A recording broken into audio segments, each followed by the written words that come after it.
마가복음, 오랜만에 마가복음 다시 시작하고 있는데, 마가복음은 처음으로 쓰여진 복음서입니다.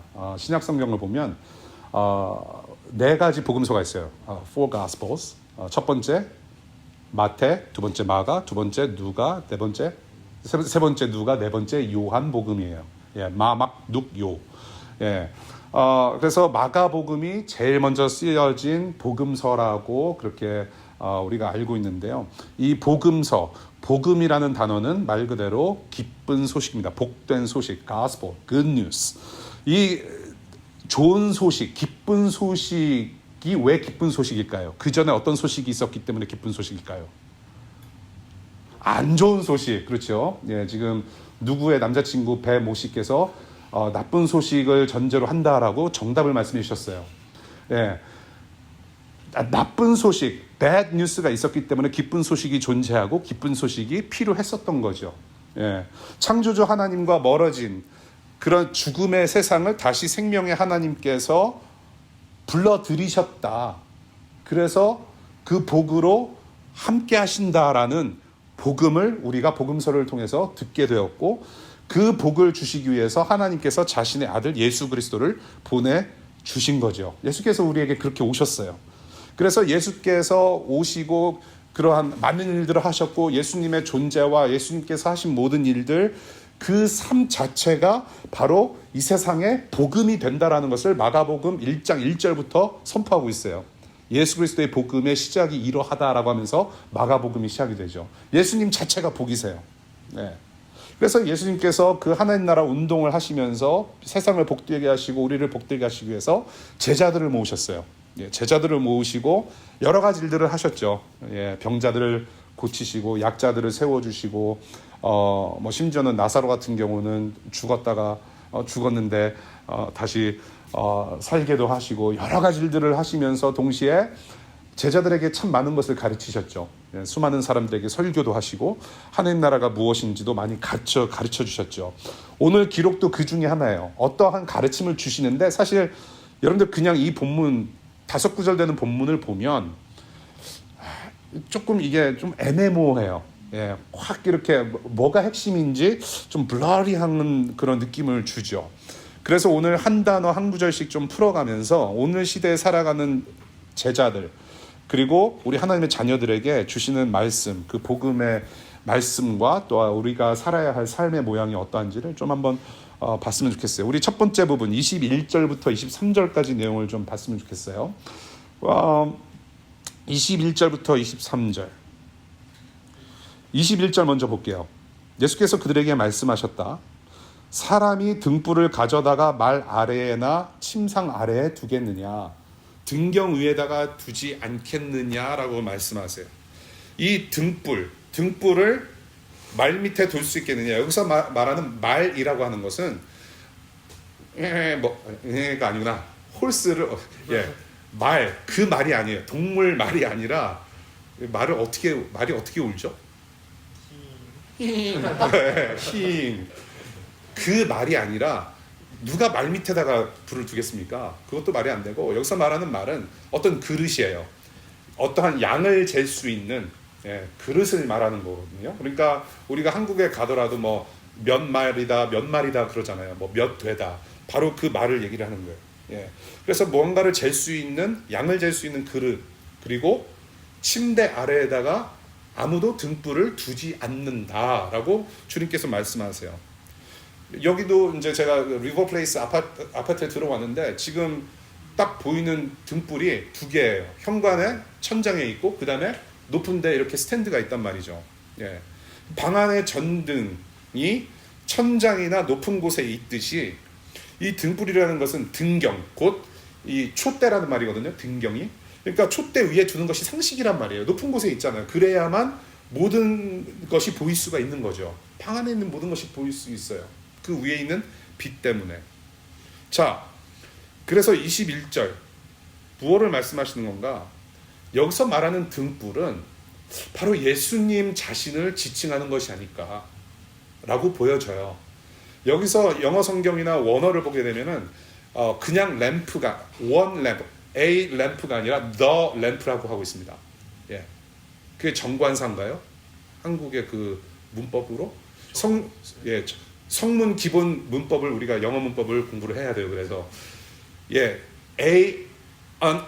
A는 부정관사고 the가 정관사인데 정관사가 붙어 있어요. the lamp예요. 그러니까 우리 주님께서 말씀하실 때 뭔가 특별한 의미를 부여하셨다라는 것을 좀 우리가 눈치챌 수 있는 것이죠. 그냥 등불이 아니라 the lamp예요. 어떤 램프냐? 바로 자기 자신이 그 등불이라는 것을 말씀하시는 것 같아요. 우리가 성경을 보면은 하나님 자신과 예수 그리스도 본인을 가리키실 때에 자신을 빛이라고 자주 말씀하셨거든요. 그렇죠? 예, 그리고 어떤 밝은 것으로 많이 비유를 하셨죠. 그리고 주님께서 21절에 이렇게 말씀하세요. 숨겨둔 것은 드러나고 감추어 둔 것은 나타나기 마련이다 라고 말씀하세요. 내가 등불이다. 아무도 그 그릇 안이나 침대 밑에다가 등불을 두지 않는다. 내가 등불이다. 그런데 22절 숨겨둔 것은 드러나고 감추어 둔 것은 나타나기 마련이다 라고 말씀하세요. 자, 21절과 22절 이렇게 두 구절을 우리가 두 가지로 해석이 가능할 수 있겠어요. 첫 번째는 무엇이냐? 바로 세상의 빛으로 오신 예수께서 드디어 세상을 구원할 자로 나타나셨다. 네, 나타나셨다라고 우리가 해석을 할 수가 있겠어요. 우리 4장 11절과 12절을 보면은 제자들한테 그 씨 뿌리는 자의 비유를 말씀하시면서 하나님 나라의 비밀을 너에게 맡겨 두었다라고 말씀하신 적이 있어요. 하나님 나라의 비밀, 그 비밀이란 무엇인가? 바로 할레어로는 미스테리온이라는 겁니다. 시크릿, 미스테리한 거예요. 그런데 이 비밀이란 무엇인가? 이 비밀, 끝까지 알리고 싶지 않은 사실이 아니라 지금까지 이해되지는 못하였지만 앞으로 알게 될 사실을 의미하는 것이 바로 여기서 말하는 비밀입니다. 예. 그러니까 내가 뭐랄까 당신하고 어떤 약속을 했는데 이것은 우리가 무덤 끝까지 가지고 가야 된다. 그런 비밀이 아니라 이미 뭔가 그림자가 보이고 뭔가 냄새는 나는데 뭔가를 알지 못하였으나 나중에는 분명히 알게 될 것을 성경에서는 비밀이라고 얘기를 하거든요. 그 비밀이 무엇인가? 바로 예수 그리스도란 말이에요. 예수 그리스도를 통해서 우리를 구원하실 하나님의 계획을 여기서 말하는 비밀로 얘기를 하고 있어요. 예. 곧 하나님 나라인 거죠. 예수 그리스도를 통한 하나님 나라의 완성. 그래서 구약 성경을 보면 구약에도 사실 이러한 사실들이 나오고 있죠. 구약에서는 그러나 이해할 수가 없었어요. 이해할 수 없는 비밀처럼 예수 그리스도의 어떤 그림자만 보여주었을 뿐인데 이제는 세상을 구원하시는 생명빛으로서 그 실체가 드러났고 드러날 수밖에 없다고 이 두 구절을 우리가 이해할 수 있단 말이에요.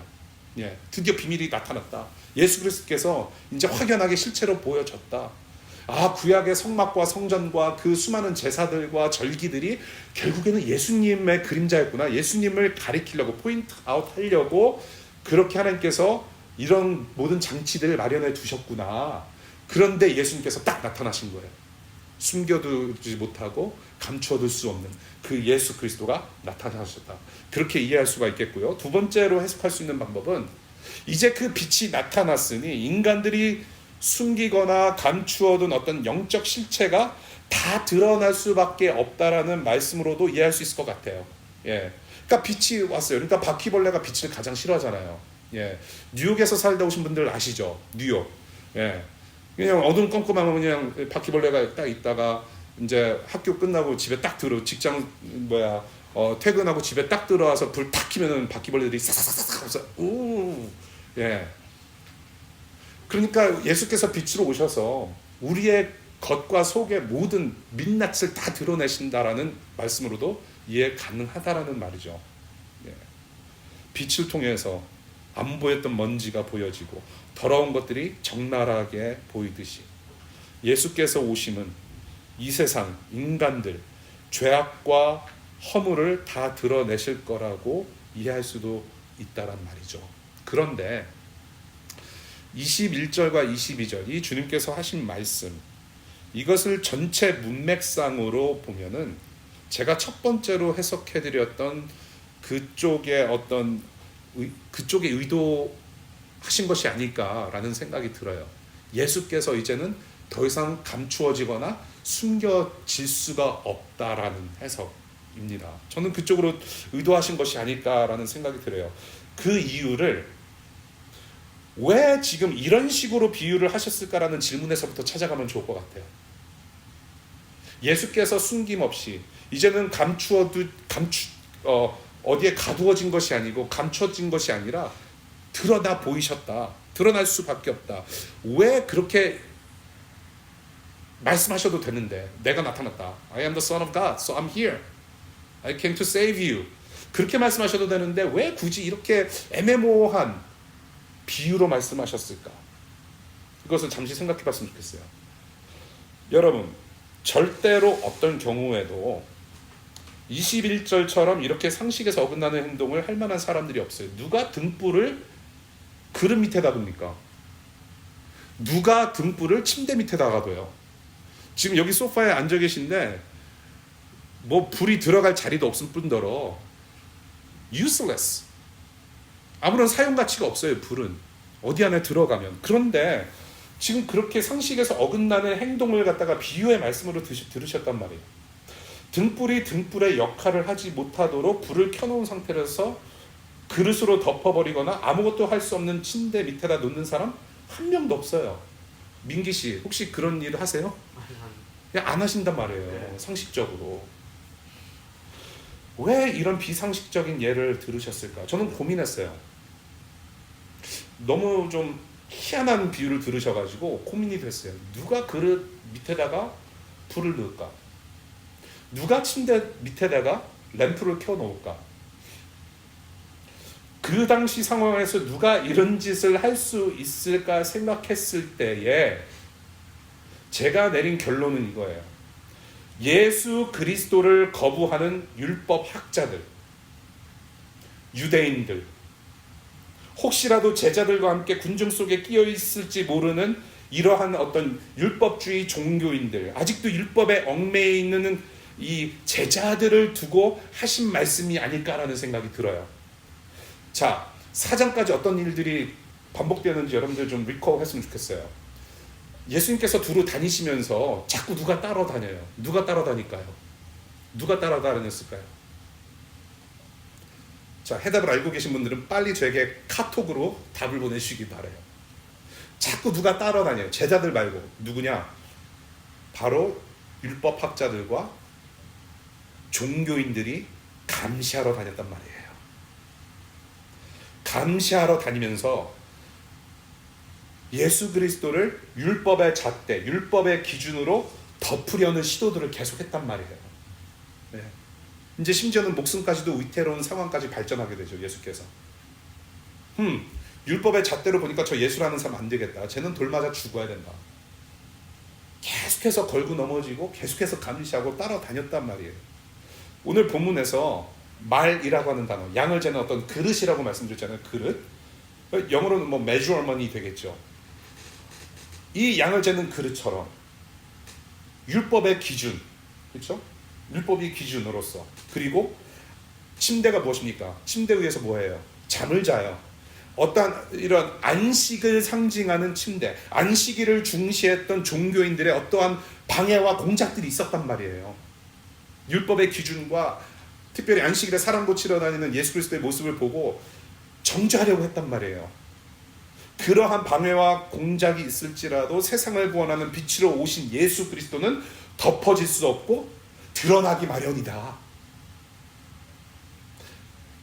말 밑에 등불을 두더라도, 침대 밑에 등불을 두더라도 그 예수 그리스도는 방해받지 않으시고 드러나질 수밖에 없고, 이 예수라는 빛은 세상 곳곳에 반드시 나눠져야 하는 것이라고 말씀하시는 것 같아요.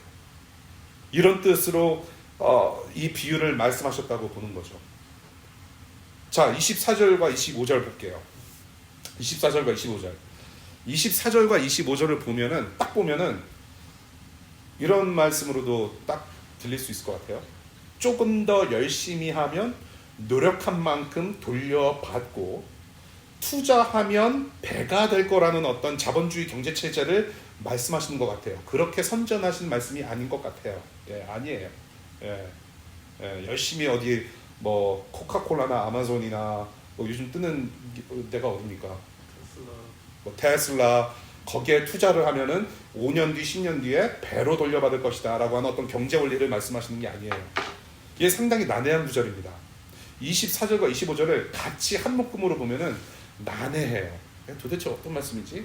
그래서 이 구절을 좀 따로 보면 좋을 것 같아요. 24절 따로, 25절 따로. 자, 24절을 보겠습니다.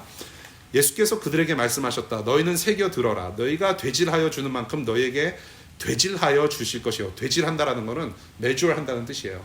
그 말, 양을 재는 그릇으로 잴 것이다. 그래서 되질하여 주실 것이요. 덤으로 주실 것이다. 여기서 새겨 들어라 라고 말씀하세요. 새겨 들어라. Listen carefully. 듣는 것을 조심하라. 세심하게 조심히 들어봐라. 그러니까 지금 우리가 2021년에 지금 마가복음 4장 24절과 25절을 읽으면서도 난해하기 때문에 우리가 세심하게 조심히 들어야 돼요. 우리에게 적용하시는 말씀 같아요. 자, 무엇이냐? 되질하다, measure하다라는 말씀.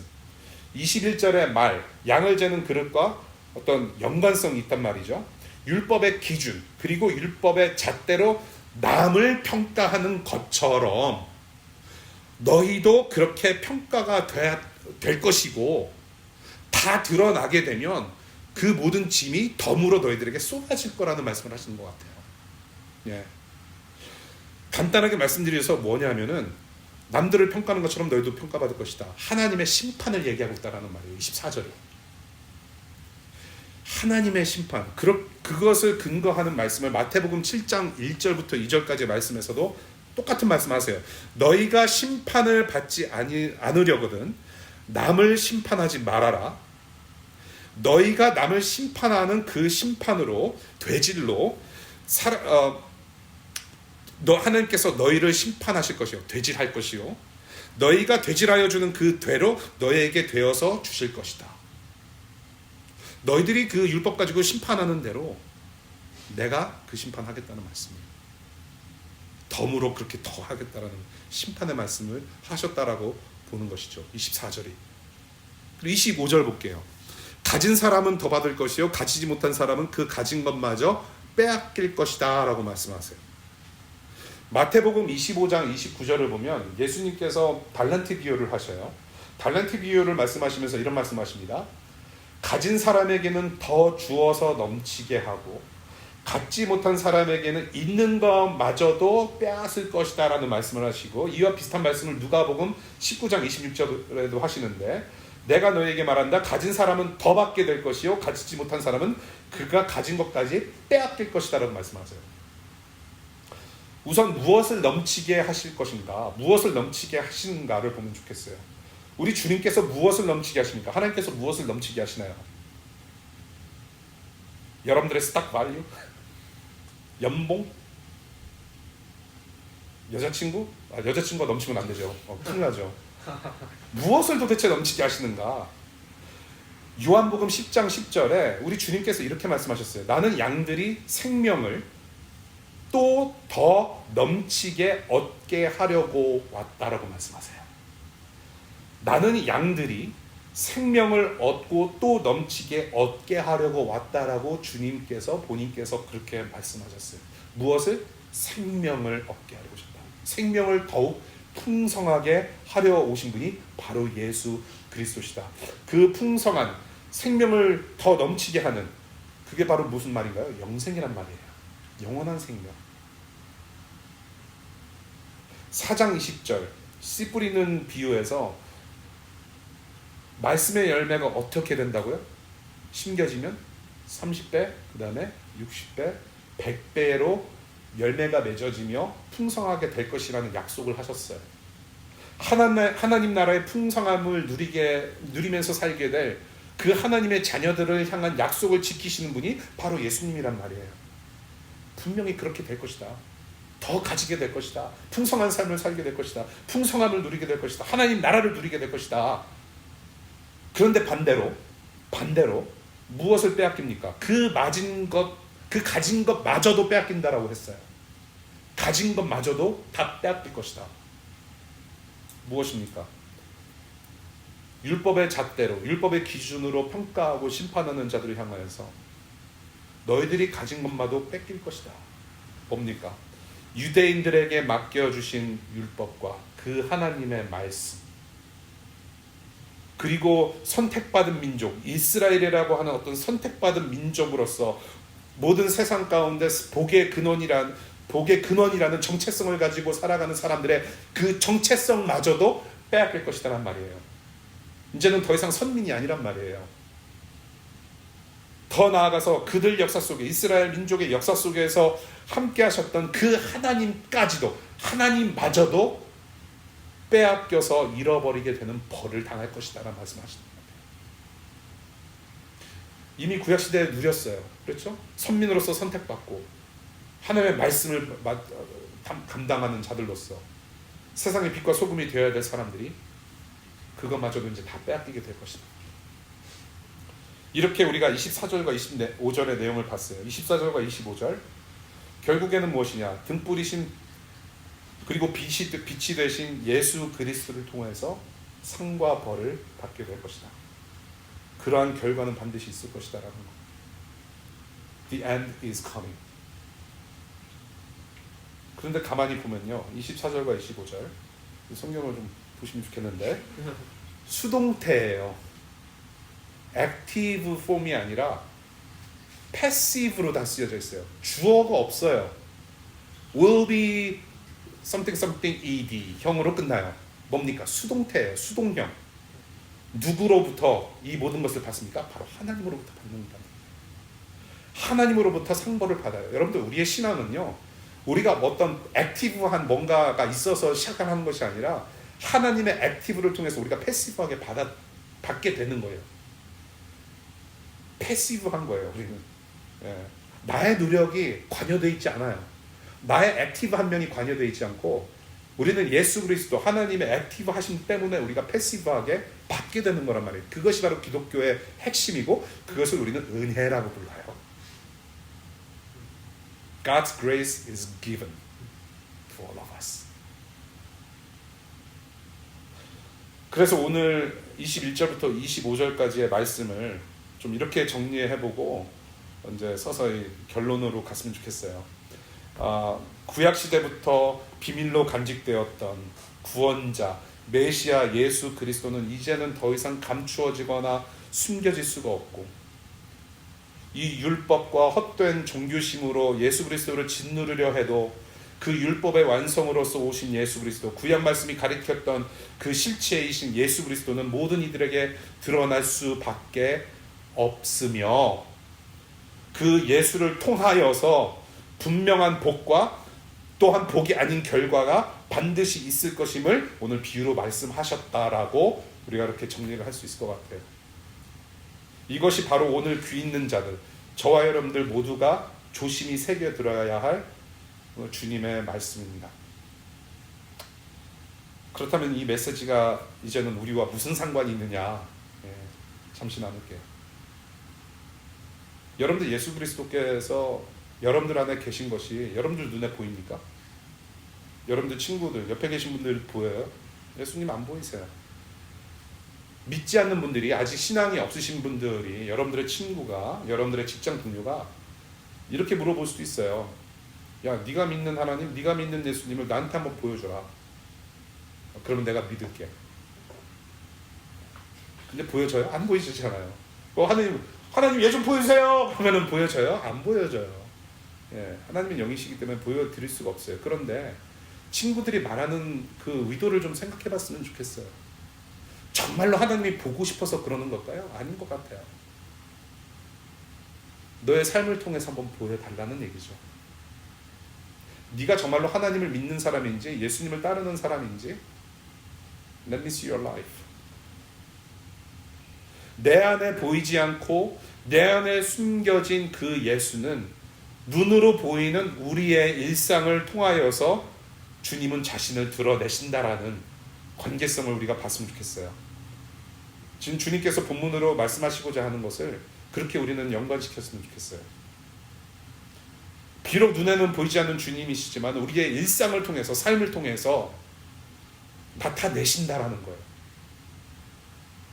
그 어느 누구도 막을 수가 없어요. 예수님은 그 어느 누구도 막을 수가 없었어요.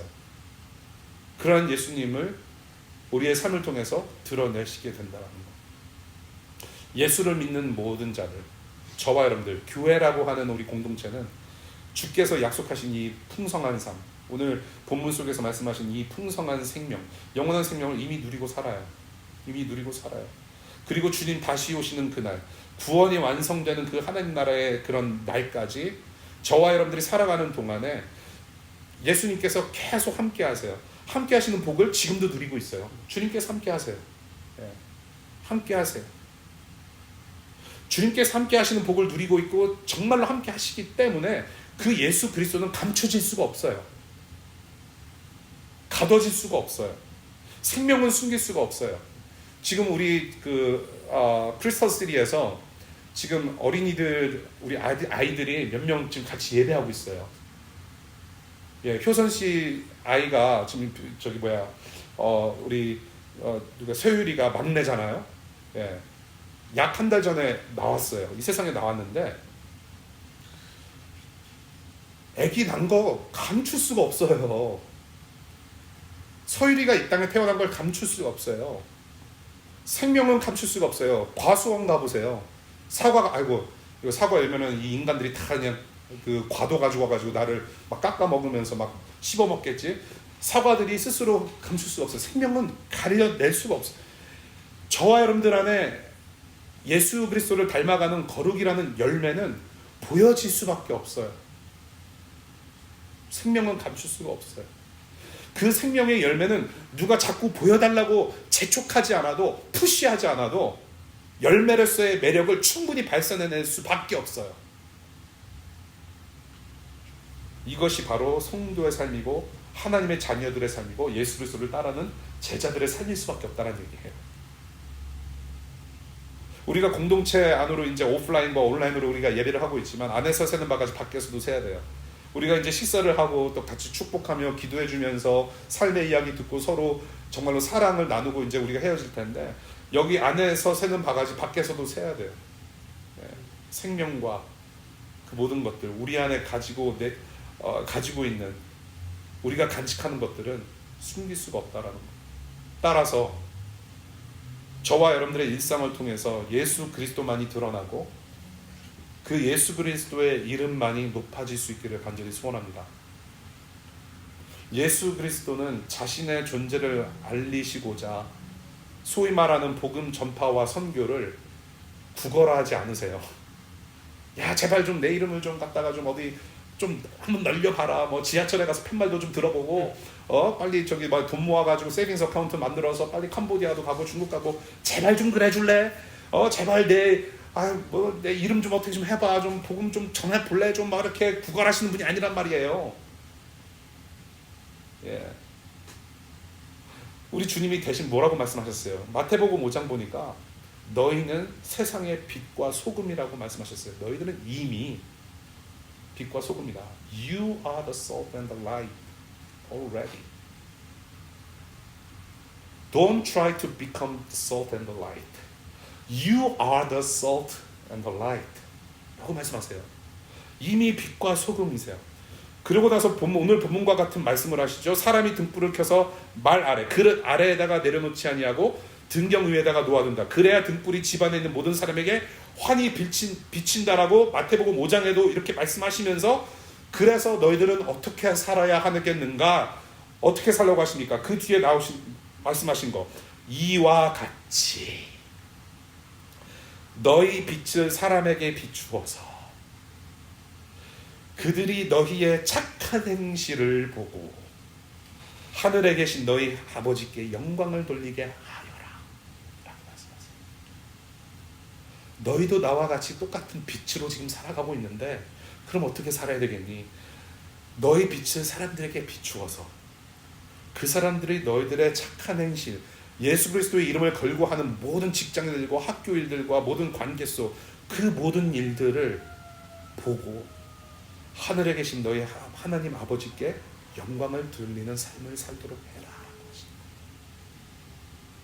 저와 여러분들이 행하는 모든 선행들, 하는 모든 일들이 교회의 이름을 드러내는 일이 아니었으면 좋겠고요. 대신 교회를 통하여서 예수 그리스도를 드러내는 일이기를 바라요. 이제 우리는 간판 없는 교회가 됐어요. 이제 간판 안 세울 거예요. 세울 일도 없을 뿐더러 이렇게 해서 우리가 주님 만날 수 있을 것 같아요. 그럴 수도 있어요. 이런 식으로 계속 모이다가 주님 오시는 날을 맞이할 수 있어요. 우리 후세대들까지.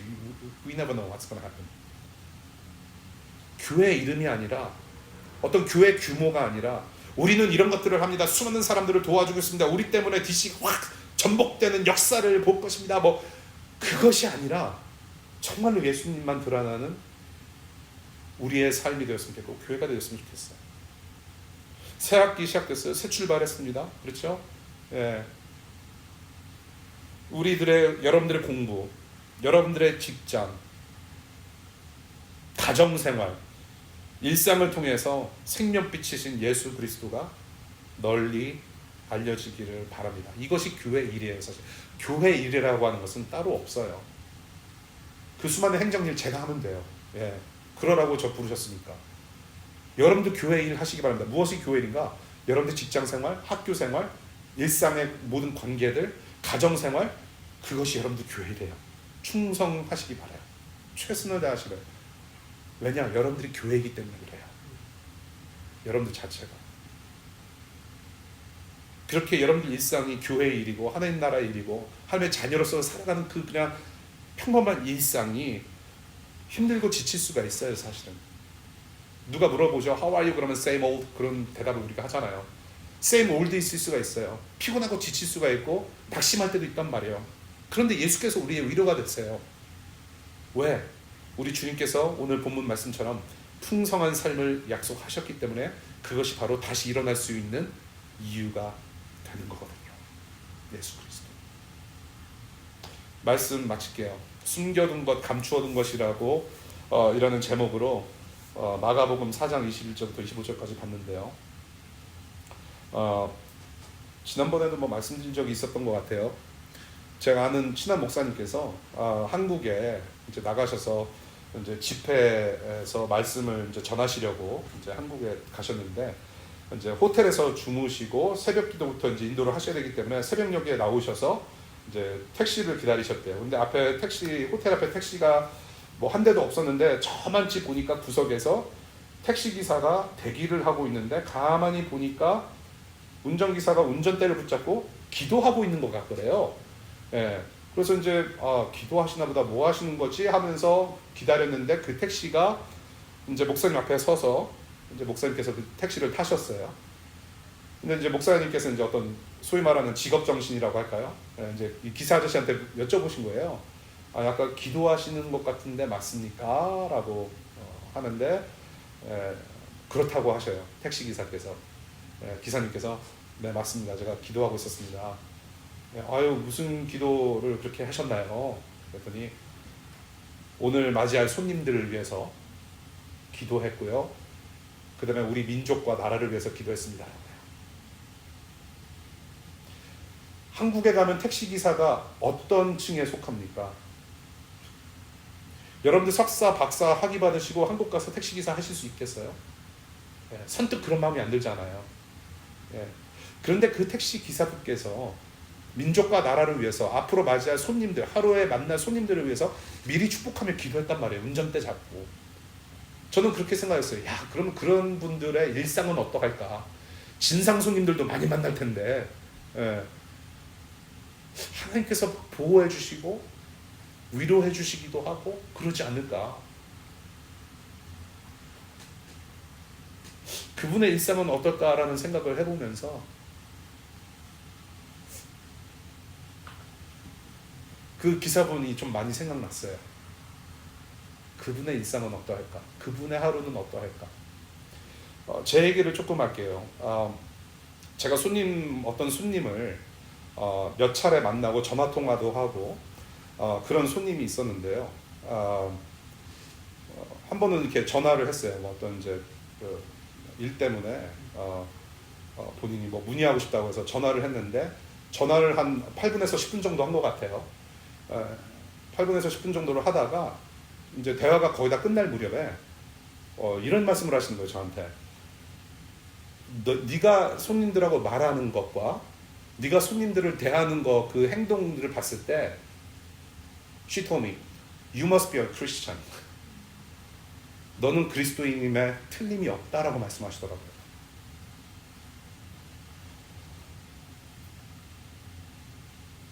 좋죠. 이런 말을 좀 우리 집안에서도 좀 들었으면 좋겠는데 그래야 되는데 손님들은 다 봐요. 이 사람이 어떻게 말을 하고 손님들을 어떻게 대하고 행동하는지 그걸 보셨던 것 같아요. You must be a Christian. 그것은 저를 위한 칭찬일 수도 있겠지만 누구의 칭찬입니까? 하나님 아버지를 칭찬하는 거예요. 하나님 아버지의 영광인 거예요. 그거는 저는 아직도 부족해요. 예. 우리 가정에서도 좀 그런 말 듣고 살았으면 좋겠어요. 다른 많은 사람들로부터 그런 말을 듣고 살았으면 좋겠어요. 나를 통해서 하나님을 봤으면 좋겠고 예수님을 봤으면 좋겠어요. 아직도 노력 중이에요. 그러한 노력을 저뿐만 아니라 여러분들 우리 같이 하면 좋겠어요. 예. 우리 일상에서 드러나는 주님, 숨겨지지 아니하고 감춰둘 수 없는 그 하나님의 생명이 우리의 소소한 일상 가운데 드러나면 좋겠어요. 일상의 삶 자체가 예수 그리스도 하나님 그 생명을 선포하는 스피커가 되는 삶. 우리 안에 계시는 예수 그리스도를 높여드리고 창조주 하나님을 알려드리며 하나님 나라를 일구어가는 우리 DC2DC 공동체 여러분들, 우리 새가족들, 우리 방문객들 여러분들 되시기를 간절히 바라면서 오늘 말씀 바울의 고백으로 같이 읽고 마쳤으면 좋겠습니다. 우리의 고백이 되어야 할 우리 바울의 고백, 우리 말씀 구절 두 가지 보고 읽고 오늘 말씀 마치겠습니다. 갈라디아서 6장 14절 함께 읽겠습니다. 시작. 그런데 내게는 우리 주 예수 그리스도의 십자가 밖에는 자랑할 것이 아무것도 없습니다. 사도행전 20장 24절의 말씀입니다. 내가 나의 달려갈 길을 다 달리고 주 예수께 받은 사명 곧 하나님의 은혜의 복음을 증언하는 일을 다 하기만 하면 나는 내 목숨이 조금도 아깝지 않습니다. 아멘.